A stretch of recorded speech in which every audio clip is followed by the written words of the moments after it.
the dogs started howling, and they were all looking in the same direction. They're howling.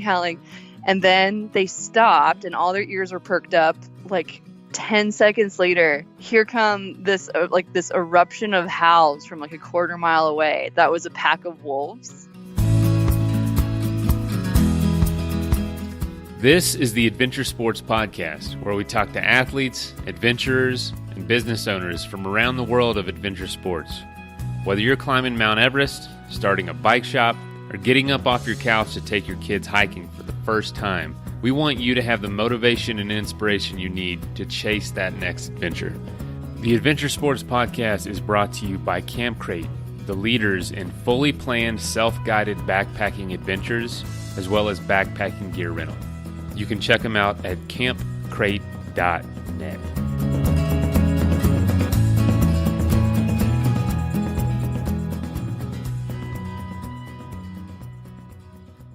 Hey folks, Mason here.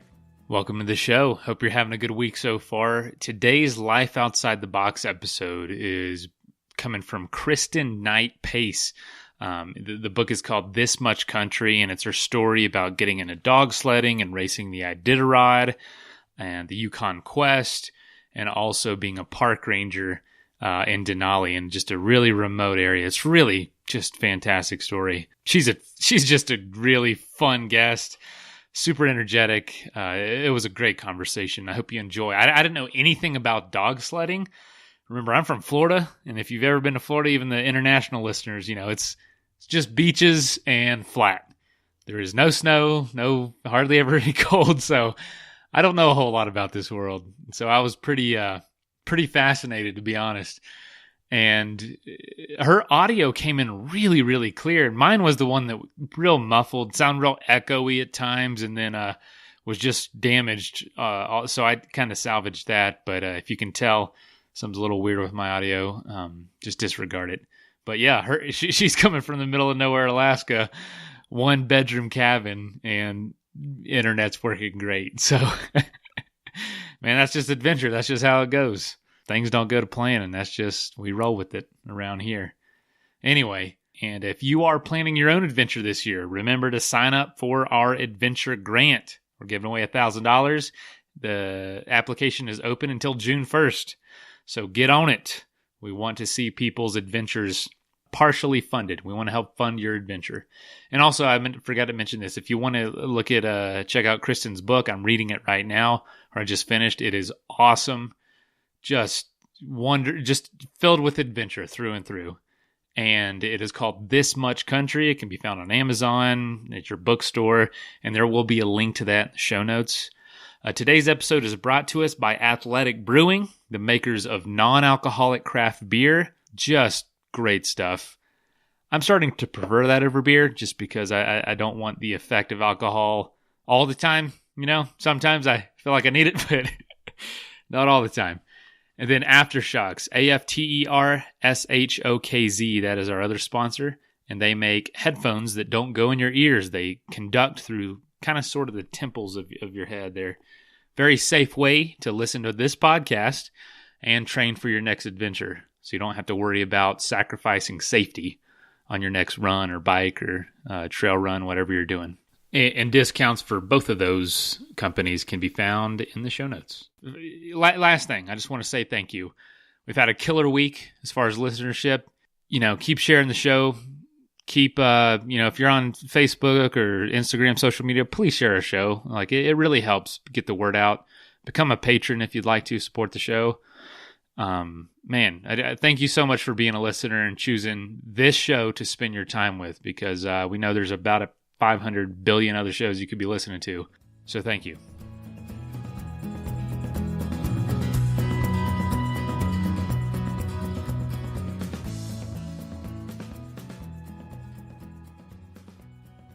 Hey, Kristin, welcome to the podcast. Thank you. Yeah, no problem. So you're coming from Alaska today, right?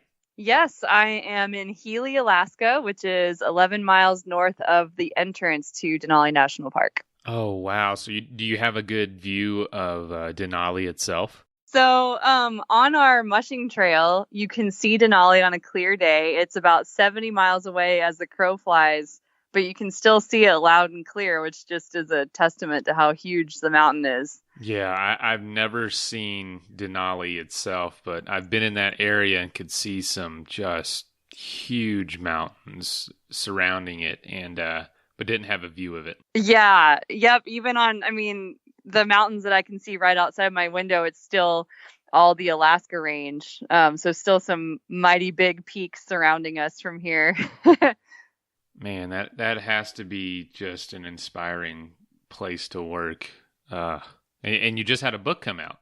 Yeah, it just came out on March 5th, so 2 days ago. Oh, very cool. That is awesome. Yeah, and I'm actually reading through it right now, and man, I am absolutely loving all the names of all the places and all that. It's just been a blast to hear your kind of coming of age. Yeah, thank you. It's pretty exciting. Yeah, and have you always been into writing, and kind of what is your backstory leading up to being a ranger and writing this book?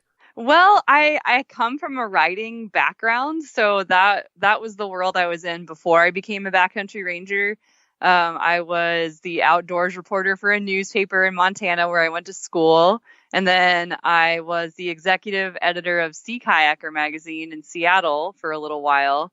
And then after that, I was like, oh man, I just can't be behind a desk anymore. So I applied to become a NOLS instructor, and I got accepted.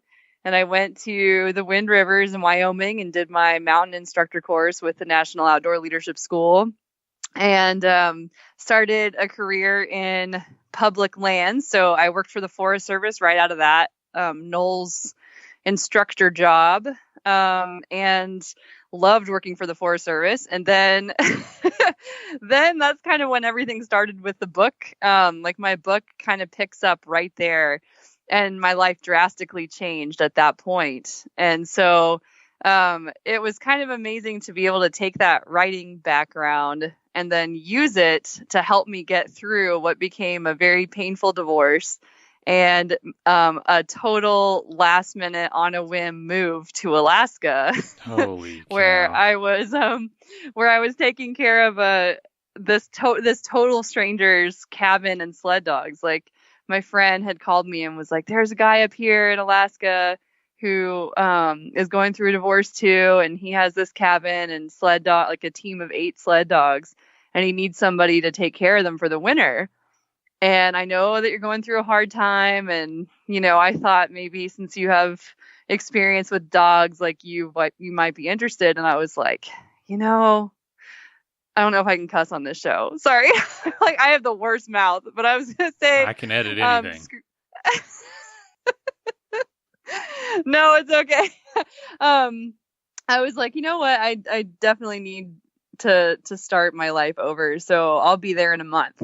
And so I drove up with my 2 dogs, Moose and Maximus, and the 3 of us made the epic road trip up to Denali. And, we thought we were just going to be here for 5 months over the course of the winter taking care of the dog team. But now I've been here for 10 years. So having that story out in the world is pretty exciting for me. I've always wanted to write about my experiences, and I have been published, in magazines and newspapers a bit, but never have I embarked on the journey of a book. And I'm really proud of the work that I did, and my editor and I worked super well together.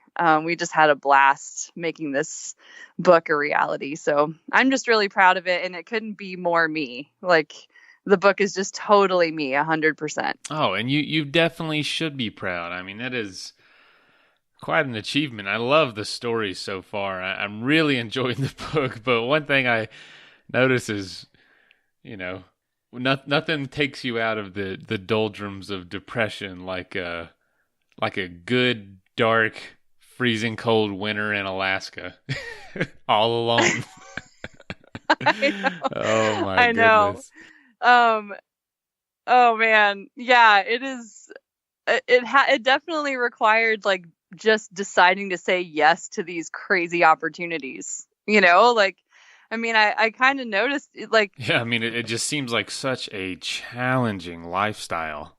Yeah, it is so hard. I think the fact that this lifestyle is so difficult is what ends up making it simpler, because you're spending all of your time just surviving. Like, I'm working at the park, and then I come home and we have 30 dogs to feed and scoop their poop and make sure everybody's healthy, go on runs, chop up meat to thaw for the next meal for the dogs. And then we have to haul water for us and all these dogs. Like, we don't have running water. And then to top it all off, the road blows in a lot in the winter. So last year we had no road access to our house for 5 weeks of the whole winter. And this year it's been 2 weeks so far. We park the car a mile away. We load all the 5-gallon cubes into a dog sled that's attached to the back of our snow machine, and then put the 2-year-old in my lap and snow machine a mile into our house, hauling all the water. And it's like, you're like, what the hell am I doing? Like, this is insane. Like, life is so hard. Like, even the simplest little things are so hard sometimes. And at the same time, I talked to my friend who lives down in Colorado now, and she was like, I was reading your book. It's actually Karen who's in the book. Chuck and Karen are like these formative people in the book. And Karen was like, yeah, reading your book, like, I was just thinking about how I miss how simple that lifestyle could be sometimes, because down here you can't just go hang out in a cabin for days when you're snowed in, or get on a dog sled and go out and see the country in this super quiet way. Like, it's, it's a ton of hard work, but you're right. Like, it does pay off. Oh yeah. No, I get it. I mean, we live in Denver, and, man, people think we're out in the wilderness. It is a big freaking city. I feel like I'm in the middle of Orlando sometimes, which is where I came from. Oh, yeah. I mean, I lived there for a little bit. I went to the University of Denver for my freshman year of college. It definitely, and that was, so long ago now. That was 2001. No, 2002. But it's changed a ton. And even then I was like, nah, I can't do it. One of my wildlife biologist coworkers always calls Denali subarctic Disneyland. And it's hilarious, because sometimes it feels that way in the summertime with all the visitors getting in trouble with bears and stuff. And it's it's just, I mean, really, it's really not. Look at least we're not living in the heart of a city, it could be so much crazier. It's just not that crazy out here. And I mean, at least in Denali, there's the shuttle system, so you don't have these giant traffic jams around wildlife, which is great. Oh yeah. Kind of like it is out in Yellowstone half the time, and you see a deer on the side of the road and there'll be an hour-long traffic jam, which is great. I appreciate people, appreciating nature, but it can be a little frustrating. So what did your family think about? What did they think when you told them you were moving to Alaska? My family was super concerned. They were like, "What are you doing? You're going through a divorce, and you're gonna go to the darkest, coldest place in the world in a one-room cabin by yourself." Like, really? Yeah, I would have definitely been worried about you. I know. My family was seriously concerned. They were desperately trying to talk me out of doing this, until finally, I mean, you'll see, people who read the book will see, but finally my dad was like, I'm going with you. And he made the drive with me up here that winter. Because I mean, he's an awesome dad. But both of my parents have driven all the way up here with me before. And in fact, so my husband Andy just ran the Yukon Quest for his second time, and we just finished the race last week, 2 weeks ago, and so my parents both came up and drove the whole entire race with me, 2,700 miles.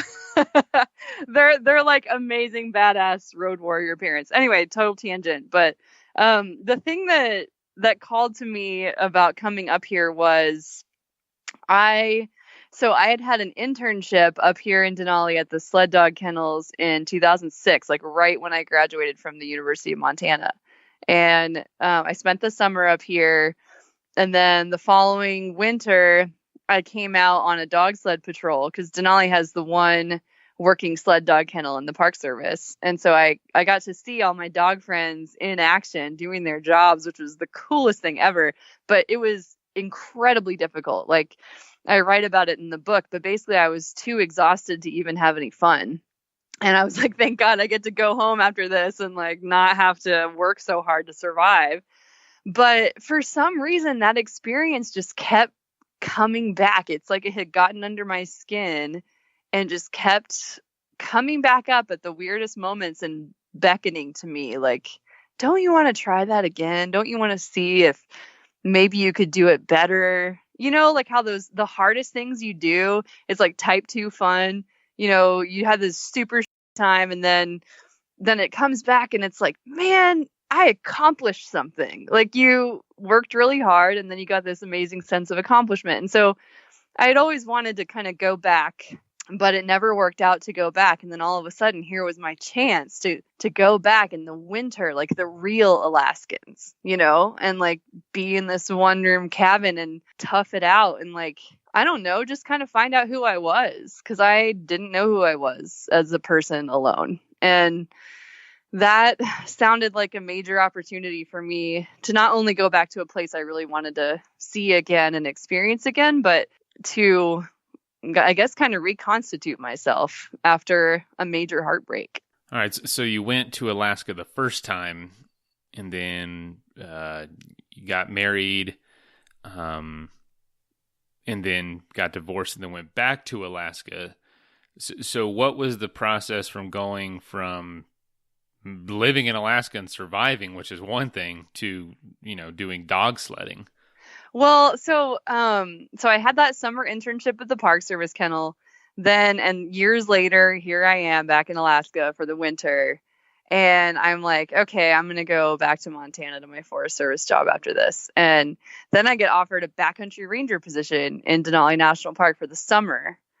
And I was like, man, I can't pass that up, you know? So I took that job. And then the following winter, I was selected to be one of the 2 volunteer mushing positions for the Park Service kennel. So I had done that summer internship at the kennels, but I had never gotten to be one of the real mushers, you know? And so I was like, hell yeah. So I took that job, and that was crazy. Like, one of the guys I worked with, he had just worked for 4-time Iditarod champion Jeff King for 4 years. And so he had been training race dogs for years and like running races. And he was like, man, the stuff we're doing here at the park is insane. Like, he was like, this is like combat mushing, he said. And because out in the park, there's no motorized vehicles allowed. So we're just putting in the trails ourselves, like on snowshoes, or the dogs will put trail in depending on the conditions. Sometimes it's like super deep and they'll look back at you like, nah, I'm not doing this. And so we had to, it was a really cool job. I mean, we had to haul researchers and all kinds of equipment and stuff out into the park. My favorite trip was hauling these soundscape monitoring stations that were powered by these big heavy batteries, like 50-pound batteries, and also solar panels. So I had like these glass solar panels in my dog sled that I was so terrified of breaking. And I mushed those like 90 miles out into the park, and we set everything up, and the scientist who monitors the soundscape was like about to press go basically on the record, and the recordings last for like a month or 2 at a time, depending on how cold or sunny it is. And right before he pressed play, the dogs started howling, and they were all looking in the same direction. They were howling, and then they stopped, and all their ears were perked up, and then like 10 seconds later, here come this eruption of howls from like a quarter mile away. That was a pack of wolves. And then they fell silent, and then the dogs howled again, and then the dogs fell silent, and the wolves howled back, and it was like back and forth for 10 minutes. And all of us were just standing there with our jaws hitting the floor, Wow. You know, like, oh my God, like this is the most magical moment of my life. And so we had some pretty awesome magical trips with the dogs, and after that I felt like I had pretty good know-how in like crazy situations with dogs, but I didn't have the distance, like in these races, you're going about 100 miles a day. And when I worked for the Park Service, we went like 10 miles a day. And granted, those 10 miles were pretty hard earned because, you strap on the snowshoes and walk for probably 50% of that in front of your team, putting a trail in, depending on where you are. But it was a totally different beast. And while I was working for the Park Service kennels, I volunteered at Iditarod. And that was the first time I saw, the inner workings of a sled dog race. And I would see these mushers come in and do all the things that I knew how to do, like I had just been doing all this all winter. And I was like, man, I could do this, like I just know that I could do this. And not only, that I could, but that I want to, and I want to have my own sled dog team. Like I just kind of like found the thing that made me click and made me tick. And so then the next winter I worked for Jeff King, who is the local musher here in Denali, who's the winningest musher of all time. He's made millions of dollars winning sled dog races. Wait a second. There are millions of dollars worth of prize money for dog sled racing? Yeah. I mean, he is super successful. I mean, over the course of 25 years. But yeah, so I worked for him for a winter and got to run my first race. And I learned so much from that guy. He's still such a good friend and he was such a major mentor to me.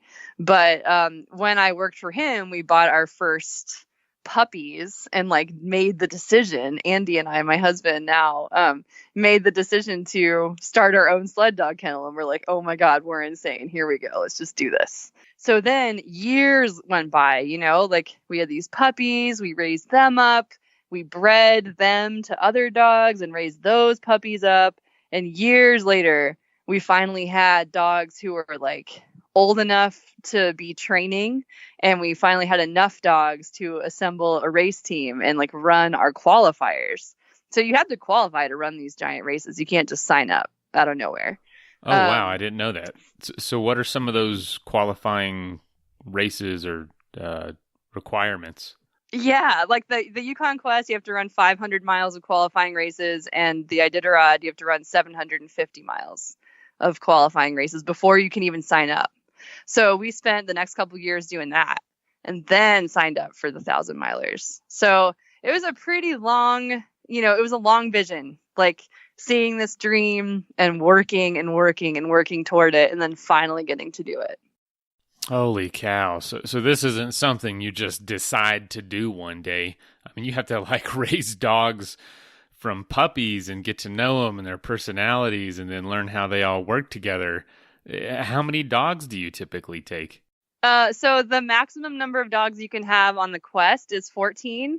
And then the year I ran Iditarod, the maximum was 16. And this year they decided 14. All of the mushers actually voted for it to be 14 instead of 16, just because 16 is an insane amount of power. I mean, 14 is crazy powerful, but 16 is like, I mean, so fewer than I expected. Yeah, especially now, like the race conditions are changing. Climate change is really taking a toll on the races up here. And at least in my Iditarod, which you haven't read the Iditarod chapter yet, but man, it's a wild ride. But there are hundreds of miles of no snow. So I had this giant dog team with like no stopping power. Hands down the craziest thing I've ever done in my life. And I don't want to like give any spoilers here, but there were some wildlife encounters, some craziness that happened on that race for me. So yeah, I mean, it's a years long dream.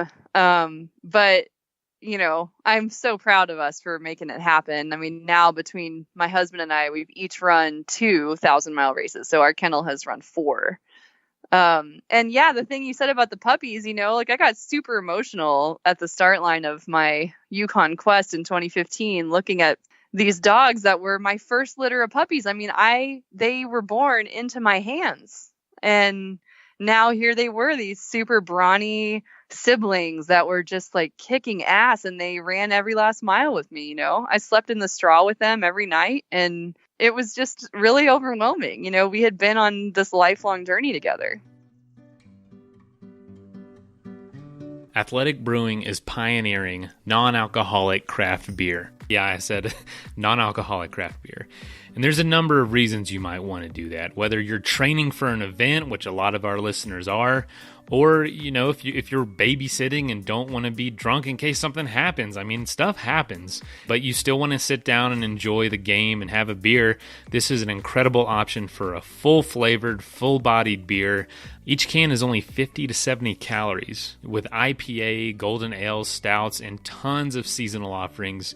Athletic Brewing is a great option if you want that craft brewery taste, but not deal with the effects of alcohol itself. If you'd like to save 15% on your first order, go to athleticbrewing.com and use the code ADVENTURE at checkout.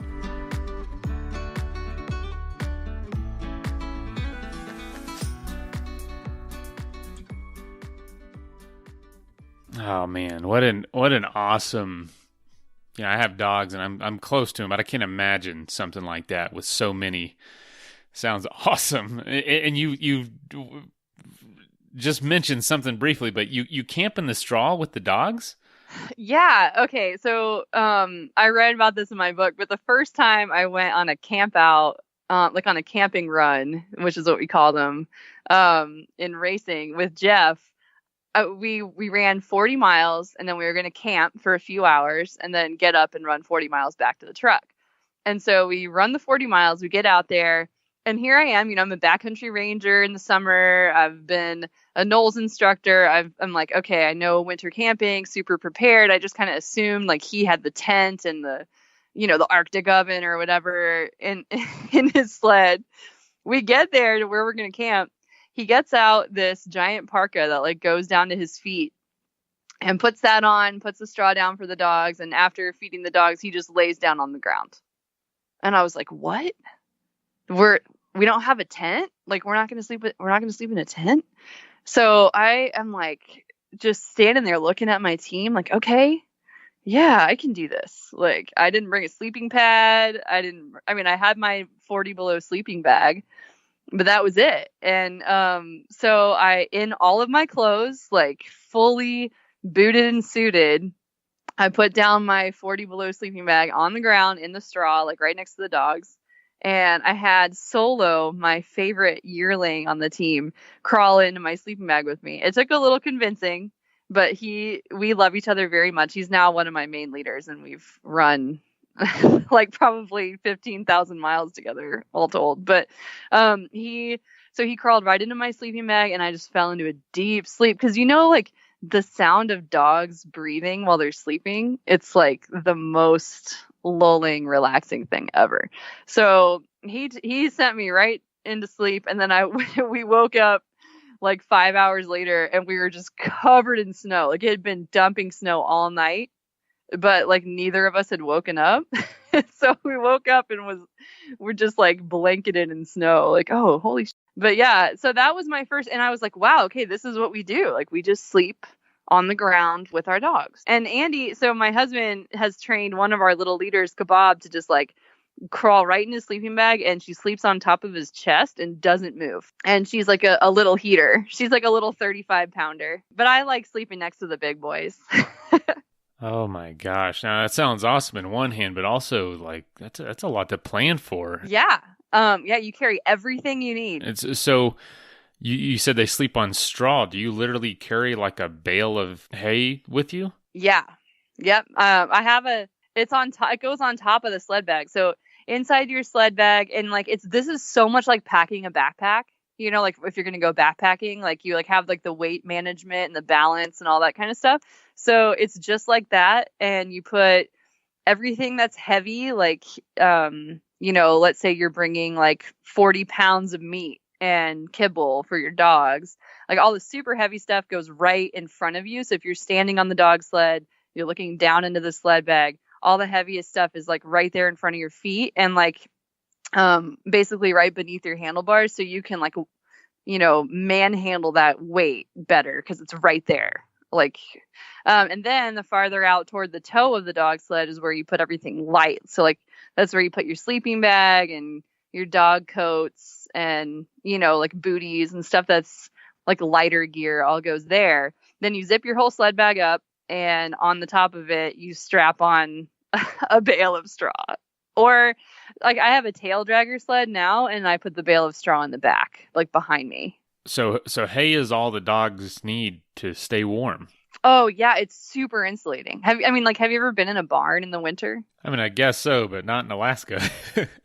But yeah, it's a huge difference. I mean, it's mega insulating. In fact, it's so insulating that we can't, like, when we're transporting the dogs we have a dog truck with like a 16-hole dog box. So basically, like it's like if you're looking at a giant cabinet, and every door that you open in the cabinet inside of the cupboard is like the size of a dog kennel. And so it's like we have like a massive truck. And so in there, if you're transporting the dogs in the summertime at all, you have to take all the straw out. Like it's way too hot. Like the dogs can overheat, and it's really dangerous. So do you get more straw every day, or you kind of gather it back together when you wake up? Yeah. Oh, every camp. Like you try to gather up as much as you can. Like, so on the Yukon Quest, there's up to 200 miles between checkpoints. And so I run like 50 miles at a time, so I'll run 50 miles, stop and camp, put the straw down, and then pick as much of it back up as possible, put it into a straw bag that I carry for all the loose straw, and then go 50 miles, camp again, pick up all the straw again, keep on going. So not only do they sleep out there in the cold, well, with straw, but still they're just out there. They're running. You said 50 and 100 miles. You mentioned this, like those are days on a bike miles. The dogs are running that far? God, they must be strong. Yeah, the dogs. So this is the cool thing about the dogs. I mean, they completely kick. Like you are hands down the weakest link in the team as the human. And the sled dogs, like, so actually the Department of Defense has a study on sled dogs, and actually several kennels who are our friends like contribute to the study. But sled dogs, because of their metabolism, the way that they metabolize fat and protein, they get stronger as the days go on in a race.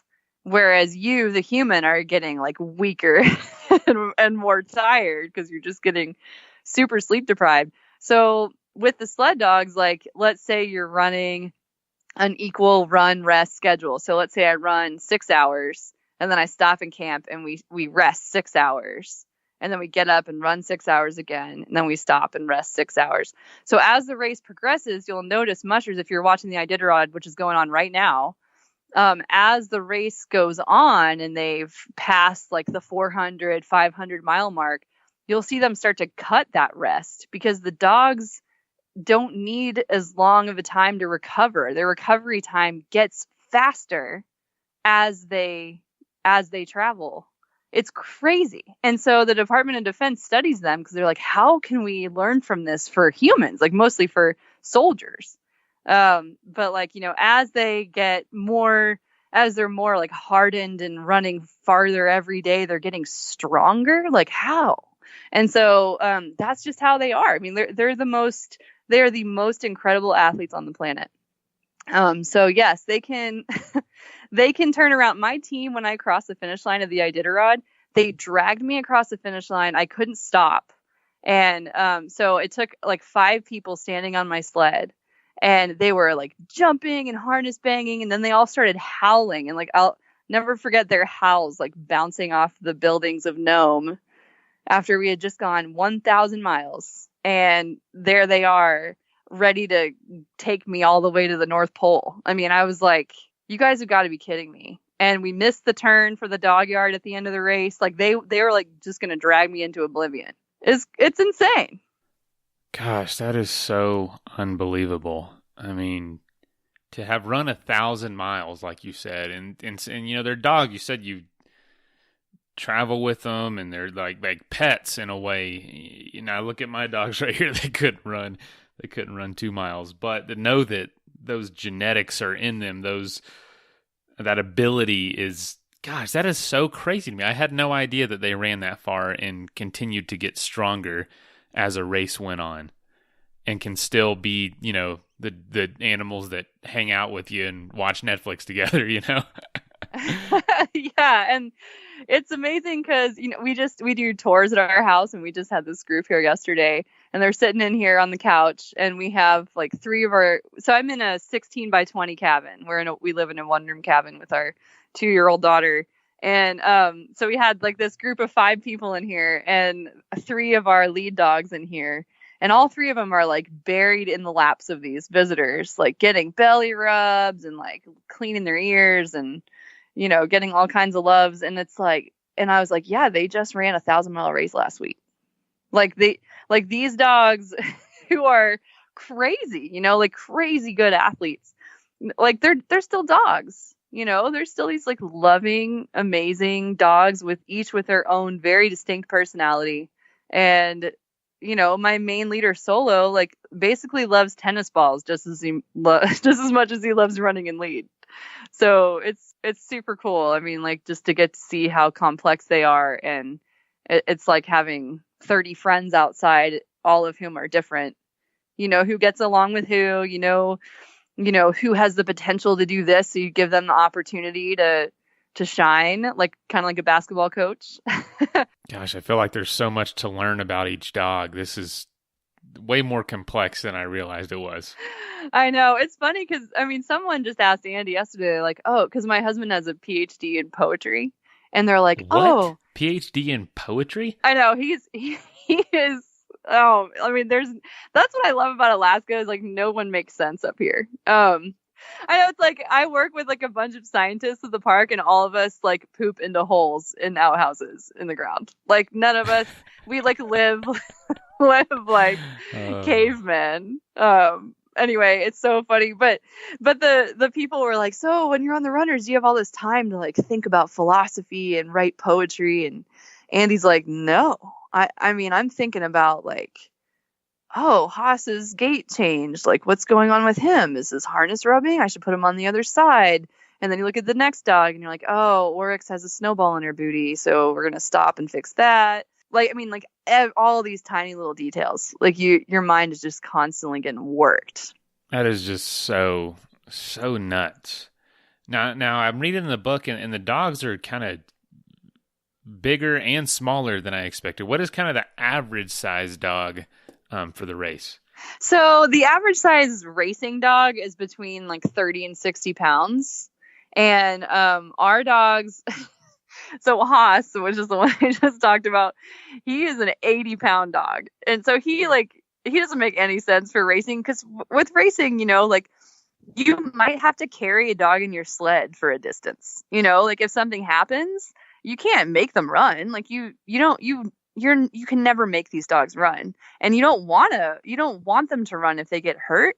And like Haas, if he gets hurt, then you're putting an 80-pound dog in your dog sled on top of all of that food I just talked about and all of that gear. Like you don't want to ask the rest of the team to carry that dog, but Haas is so good that we like take the risk, and he's finished with us every time. But most people don't have dogs that big. We just really wanted dogs that we could go on big camping expeditions with too, like out in the park, because we live right on the edge of the park. And, there's no trails there. You have to put them in yourself. So you need dogs that are pretty big with long legs and able to break trail in that deep snow out there. So we wanted dogs that could do it all. So ours are a little bit bigger and hence a little bit slower. Like we don't have, like, we're never going to win a race. We're just in it for the quest, like for the personal transformation that you go through, and for that camaraderie with your dogs. So yeah, our guys are pretty big. So our dogs are on average between 40 and 60 pounds. And then there's Haas, who's 80 pounds. Wow. I have 2 dogs, and they're both on opposite ends of that spectrum. One's just under 40 pounds and the other one's right at 80. And man, they seem like 2 completely different capabilities there. So the fact that you have dogs on your team that are the size of both of those just blows my mind. They seem so different to me. Yeah, yeah, it's pretty cool. Like most of our dogs are pretty of a piece these days. Like, but when we first started our kennel, it was like a pretty good hodgepodge. And now that we've been doing it for, let's see, we started our kennel in 2011, 2012. So yeah, we've kind of gotten our style of dog pretty solid here. Like all of our neighbors are like, "Oh, that's a Pace dog." Like they all kind of look the same at this point.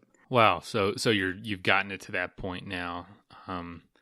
So yeah. So once you get your dogs where they need to be, and you start racing, now you've done not only the Iditarod but the Yukon Quest. Can you tell us about those two, kind of how they differ, and just your experience with them, and how difficult each of them are? Most people don't run the Yukon Quest. Like the Yukon Quest is considered the harder race because you have up to 200 miles between checkpoints. It's a month earlier, so it's that much colder, that much darker. You know, on my Yukon Quest, the coldest it got was 68 below zero. And that's very rare on the Iditarod because that is, the Iditarod's happening right now in beautiful sunny March.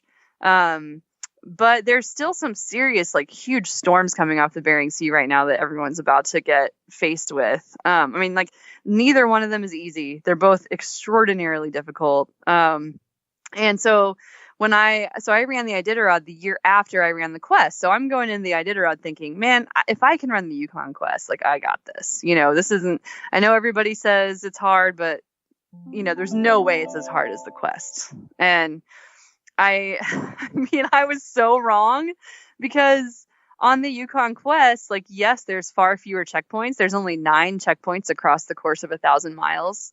But at most of those checkpoints, I got to see Andy, and, he was driving the truck. Like, a lot of the checkpoints are along a highway. So, like, your friends and family can drive there and see you. Like, no one's ever allowed to help you in either race, but I got to see them, and I got to get that moral support and get that boost. And on the Iditarod, it's completely off the trail system. The only way that you can get to those checkpoints is either on a dog sled, on a snow machine, or by a little airplane.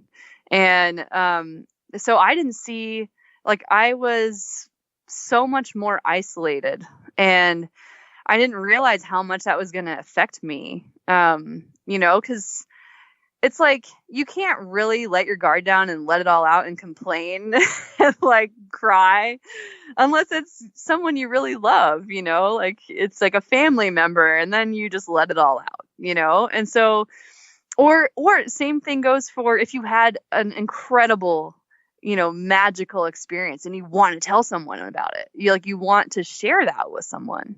And I didn't really get to do that on the Iditarod. I did travel most of the race with one of my very best friends, Ryan Olson, who she and I ran. We were the only 2 women to finish the Quest the year before, and she is amazing, and we complimented each other very nicely. Like, she was super organized and always knew exactly what time we were getting up, and planned our runs to always be at night because the dogs are getting too hot during the day. And she, like, had us on this super, like, a military schedule. And she was an accountant, so she, like, had all the numbers, whereas I am like, yeah, that's not me. Yes. And I'm, like, really hard to get down. Like, nothing is really that big of a deal. We got this. Like, let's just travel together and we can do anything together. So we kind of had this yin and yang thing going, where whenever I would get down or worried, she would pick me up, and whenever she'd get down, I'd pick her up. And so thankfully we had that, but it was like, 2 in the far north. It was like 2 of us against the world. And it was pretty lonely out there. And mentally, the Iditarod was so much harder because of that. This episode is sponsored by Aftershocks. They are headphones with bone-conducting technology. So they rest in front of your ears, not inside your ears like most headphones. And the benefit is they keep your ears free. I would have felt so much safer on my bike trips if I would have had these. But, I'm on the bike for 12 hours. I'm not going to not listen to something. So I did put myself at risk a lot. And I would highly recommend something that allows you to keep your ears free and be able to listen to this show, or music if you choose that, but come on, you want to listen to this show. They have a 6-hour battery life, awesome audio quality, and you can get $50 off the Trex Air Adventure Bundle or the Trex Titanium Adventure Bundle at asp.aftershocks.com. And that is also in the show notes.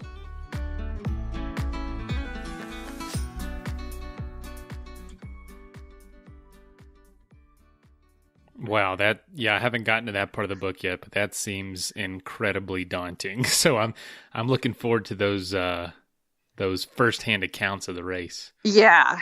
There were some. I don't want to ruin the book because it definitely, once you get to the races, it's a page turner. Like some goes down. So I don't want to ruin it, but yeah, there were some things that happened, and definitely daunting is a good way to describe it. So do you have any, stories you could share that wouldn't be too revealing of the book, but something that could give people a little taste of what to look forward to? Oh God, I have so many stories. Let me think. So this one is in the book, but I love this story. So it's kind of cool. Ryan and I were traveling across Norton Sound. So if you look at a map of Alaska, you'll see Norton Sound and you'll be like, okay, that's the ocean. And you're like, yeah, man, we were traveling across the ocean, like across the frozen sea, dog sleds going up and over frozen ocean waves, like the endless ocean horizon. I mean, like magical experience. And it was right at sunrise. And you could just see, all you could see was like the line of the horizon out there as the sun was coming up. And I mean, we started the run in total pitch blackness, and then and you could feel this different kind of cold and like a saltiness, like it's like we are on the ocean. And so we were running across there on this beautiful morning, and the sun was coming up, and everything turned, deep red and purple. And I stopped my sled. Ryan was right behind me, and Ryan had been carrying the ashes of a perfect stranger. So this is one thing I kind of learned, like doing these extraordinary things, is that you can have these very intimate moments with strangers. Like they see you living this dream, and they're like, my loved one would have loved this, and so this family had given these ashes to Ryan to spread on the Iditarod Trail.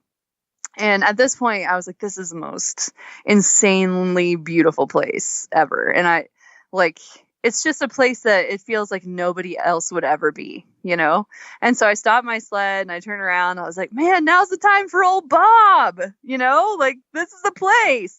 And she's like, I just did it. Like, I just spread him back there. It's so beautiful. And I was like, well, it's really cold. Like, let's have a dance party. And so we put our snow hooks in, which is the only way. Oh, a dance party on the frozen sea. I mean, you've probably been out in the rain and on a backpacking trip, and like you got to do like the warm dance. So we put our snow hooks in, and I walked back to her, and we're like standing in the middle of these two dog teams that all the dogs are looking at us like, what the hell? And we put on we put on Feel Right by Mystical, which is, I don't know if you've heard it, but you should definitely listen to it after this. So we're like out there in the middle of the ocean with our giant parkas on and our big boot, like our moon boots, We had just spread this dude's ashes, and we're laughing hysterically and dancing, like bobbing up and down, dancing to this hilarious rap song in the middle of Norton Sound. And we're like, okay, yeah, we're warm. Let's hit it, So we like get back on our sleds and keep on going. And the sun came up the rest of the way, and there we are out on the ocean together. And we had like kind of a magic carpet ride into the next checkpoint, which was very, very well earned at this point in the race. So, yeah, that's one of my favorite stories. I did not expect any of that. You could say the same about this life. That was good time. Oh gosh, I can only imagine. Jeez. So in the last few years, you've kind of started another adventure, which is having a child. Can you tell us a little bit about the challenge of raising a child, an infant, in Alaska? Oh man. Yeah, the not having running water thing is starting to get old. I mean, babies are dirty. Like like in the first year of their life, they're like spitting up all the time. They're pooping on their clothes. Like now Ada's potty training, so there's lots of peeing on stuff and we can't like wash anything or we give her a bath in a little horse trough. Like we heat up water on the stove, put water in the horse trough. She takes a bath once a week. Um, so like that's been pretty tough, but honestly, the toughest thing, and I'm so glad I went through this transformation last year, but I identified as a long distance dog musher. Like that was the thing I was the most proud of. And that was who I was. Like it defined me. What these accomplishments defined me. And so right after I had Ada, I had her in December. And then, we followed all of our friends running the Quest and a couple months later in February and running the Iditarod. And then, cause I got pregnant with her right after I finished the Iditarod. So she was like a gnome baby. Yeah, it was pretty funny. But yeah, so that next winter when she was, a year old, I had signed up for the Quest again.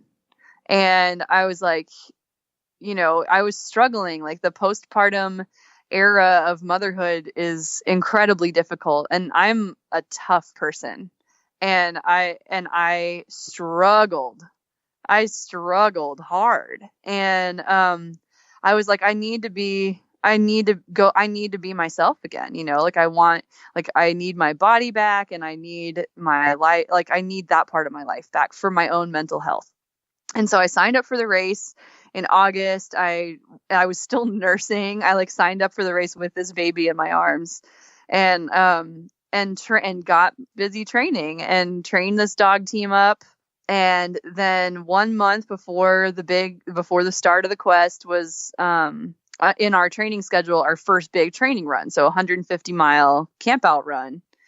And my best friend, Brent Sass, who just won the Quest again this year for the second time, he was like, okay, let's go on this run together. We're going to run 150 miles from Fairbanks to my homestead in Eureka. And Andy and Ada are going to get in the truck and drive around to my house and meet us there, like basically mimicking a Yukon Quest run. He was like, all of your camping runs you've been doing, you've been coming right back home. Like, you need to know what this feels like leaving your daughter before we get to the start line of this race, And oh my God, I'm so glad he made me do that, because I got there, I loaded up my 14 dogs, went to Fairbanks with Andy and Ada. It's Ada's bedtime right when we get there. She's screaming and crying. She's hungry. Andy's super stressed out.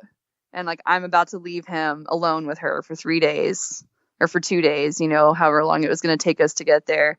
And I was like, why am I doing this? Like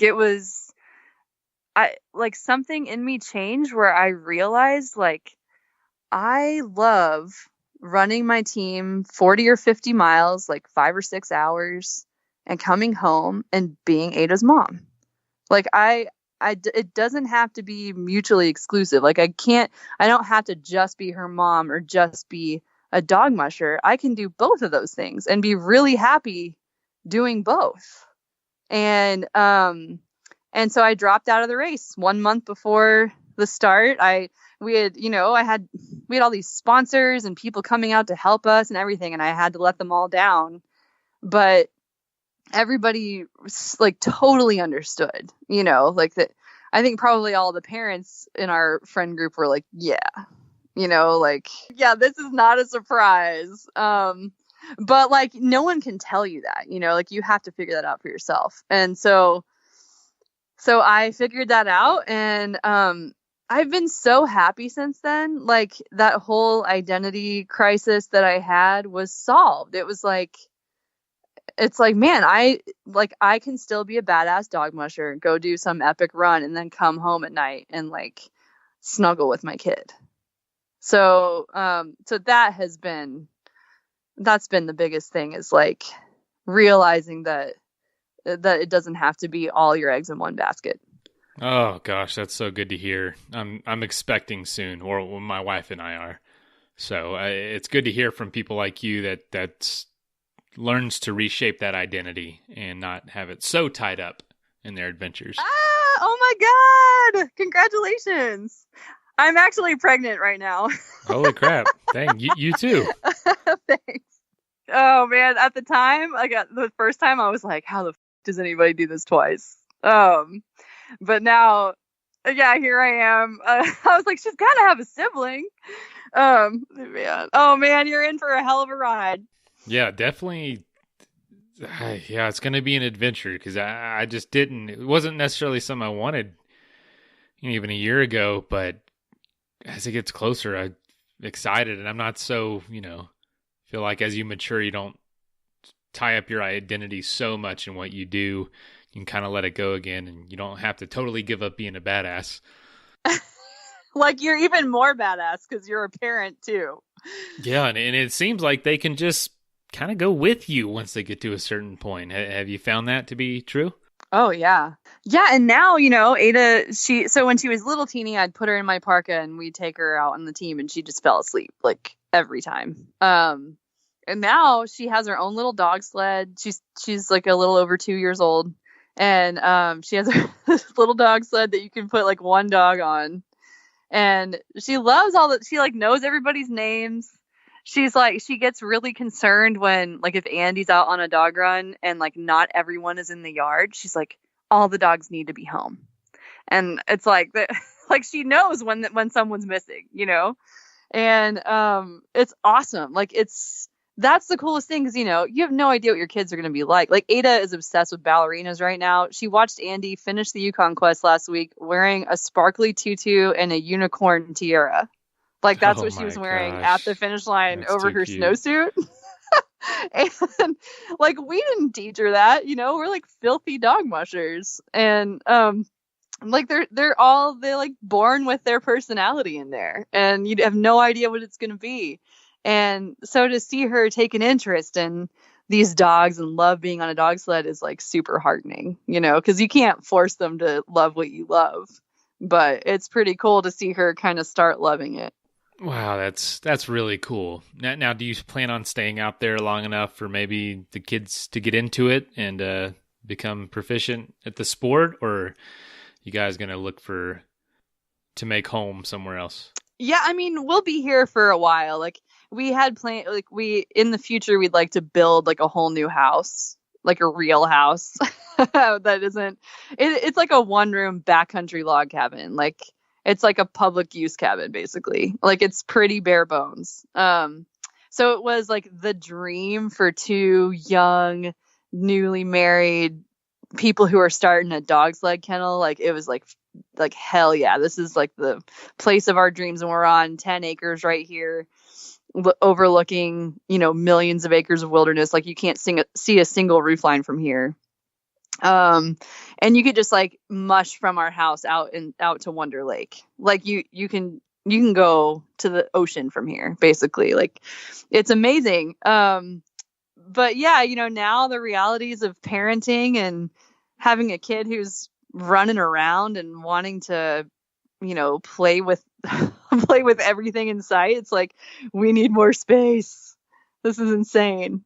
Gosh, yeah, that sounds like a dream, honestly, but I don't think I could get over how just cold and dark the winters are, especially with kids. Oh yeah, I mean, it's not like you can go outside and play all winter here. If it's 40 below, like, you need inside space to play. With a 2-year-old anyway, like, she gets cold after 20 minutes out there. So yeah. Oh, come on, kid. You're going to have to toughen up. Well, like, she doesn't understand self-care yet, like, she has like no survival instinct. Yeah.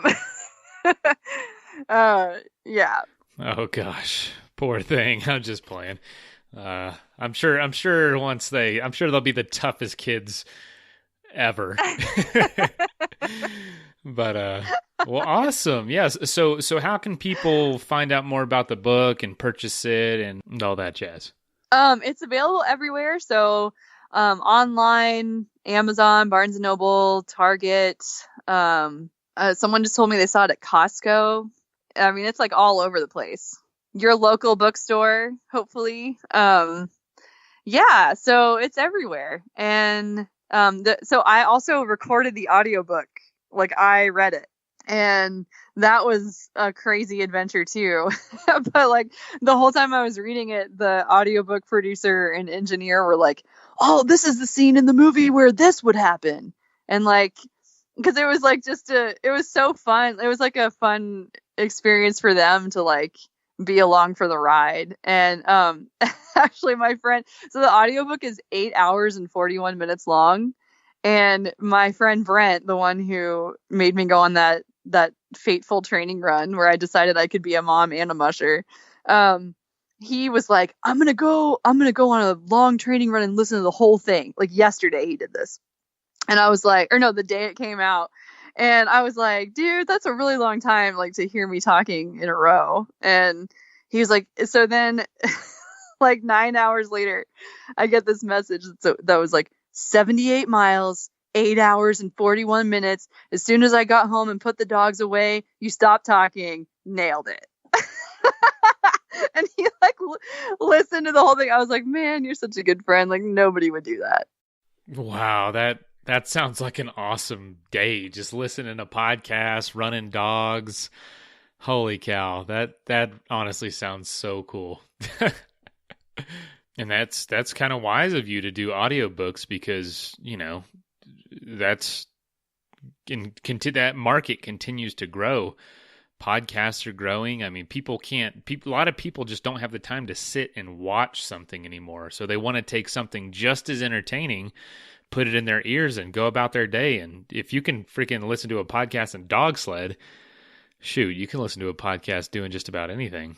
Oh, yeah. I mean, they told me, like, they're like the only thing in terms of like literary stuff where sales have just been going up and up and up every year is audiobooks. And I had a blast recording it too. Like we had so much fun. And from what I've heard, the audiobook is a lot of fun to listen to. So I recommend that too for your listeners. Well, I'm glad one aspect of all this has been easy. The audiobook, because from the stories to your personal stories, you know, going back, the ones filled with pain to raising the kids and, gosh, life in Alaska, it all seems just so challenging. Yeah. But, you know, nothing worth doing is easy. So that is like the mantra of this show. Gosh. But yeah, thank you. This has been really fun. And I love, like, this format is so much more my style. Like, just having a conversation is a lot of fun. Well, good. Because, yeah, we're not NPR. We don't have it all scripted out beforehand. It's probably like one of your races. You do your best to prepare and then just kind of wing it for about an hour. Yeah, this is like such a relief compared to my whole day yesterday. So, oh, before you go, what's the best way people can follow you guys? If people want to follow us on social media, our Instagram is Hey Moose Kennel, all one word, and our Facebook is Hey Moose Kennel also. Hey Moose Kennel. Yes. That sounds like there's a story there or something. The story of it is in the book. But yeah. Well, thanks again for being on, and yeah, I really look forward to hearing it, and yeah, congratulations once again on the book and on having the second child, and, you know, more adventure to be had, I'm sure. Yeah, I can't wait to hear it. That's going to be awesome. Thanks so much for having me on the show. Yeah, no problem.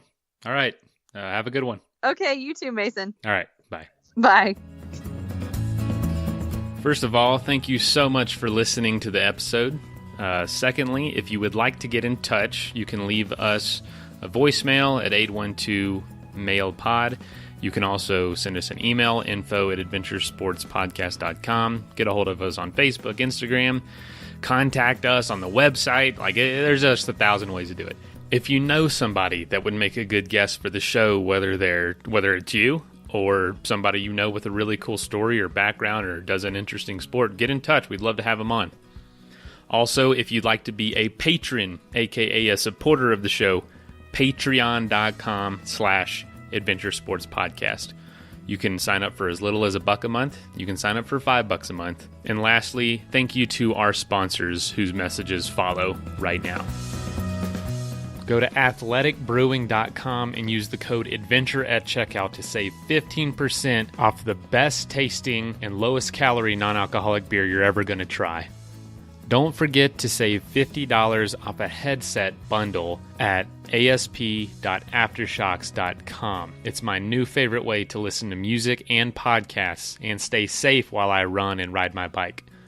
After all this adventure talk, if you need to go to a place and buy some gear and talk to an expert, go to backpacktribe.com. They can help you choose the right gear, and they have the expertise and know-how with each piece of equipment. Now get out there and do something crazy.